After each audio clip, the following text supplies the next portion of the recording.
कि जिस तरह से मान लीजिए कि 8 प्रत्याशित सिर्फ कांग्रेस के विरोध ही खड़ा थे। कहीं ना कहीं देखिए इस पे बहुत ही बड़ी एक सोचने की बात है, जिसमें एक चंदन प्रसाद हुआ। मैं आप लोगों के बीच कुछ बात करने आया हूँ जो लोकसभा से जुड़ी मैटर है। जिस तरह से अभी पूरे देश में चुनाव, फर्स्ट चरण का चुनाव खत्म हो चुका है, बाद बाकी जो भी चरण का चुनाव बचा है उसका चुनाव प्रचार चल रहा है, कहीं नामांकन चल रहा है। तो जिस तरह से अभी गुजरात में एक लोकसभा क्षेत्र है JNN सूरत, उस लोकसभा पे कुल लगभग प्रत्याशित थे 10 प्रत्याशित में से एक प्रत्याशित बीजेपी के थे, एक कांग्रेस के थे और एक भाजपा के थे। 7 निर्दलीय प्रत्याशित थे।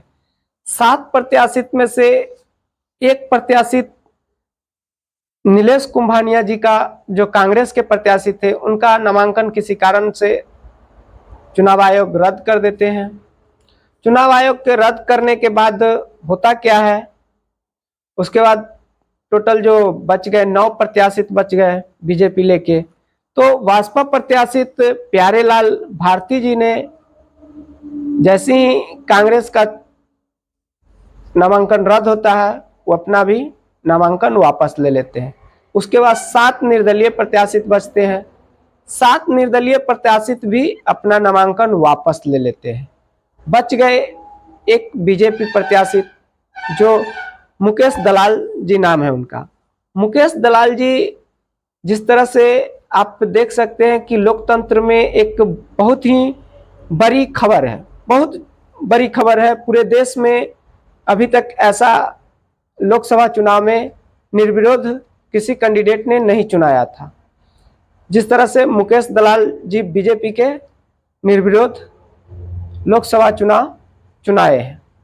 तो अभी ऐसे अधिकारी तौर पर इनको जीत नहीं, निर्विरोध नहीं दिया गया है, लेकिन जिस तरह से सभी कैंडिडेट अपना नामांकन वापस ले लिए हैं, तो कहीं ना कहीं इस पे सोचने की चीज है। जिस तरह से लोकतंत्र में ऐसी घटनाएं हो रही है, तो कहीं ना कहीं लोकतंत्र को खतरा और लोकतंत्र की हत्या हो रही है। तो कहने का चीज ये है कि जिस तरह से कांग्रेस के प्रत्याशित को जैसे ही होता है नामांकन रद्द होता है और 8 प्रत्याशित, तो इससे सीधे इशारा किस तरफ जाता है ये आप लोग बताइएगा। ये आप लोग पे छोड़ देते हैं कि जिस तरह से एक कांग्रेस प्रत्याशित का चुनाव नामांकन रद्द होता है और 8 प्रत्याशित अपना नामांकन वापस ले लेते हैं, ये तो बहुत ही सोचने की बात है।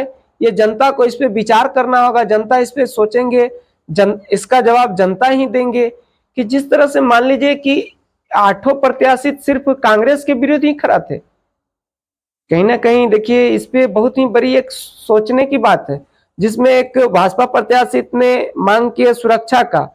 जैसे 4 से 5 दिन से हाई वोल्टेज ड्रामा चल रहा था, जिस ड्रामे में यह देखा जा रहा था कि प्यारेलाल भारती जी जो है भाजपा के प्रत्याशित है, उन्होंने पुलिस सुरक्षा मांगे थे।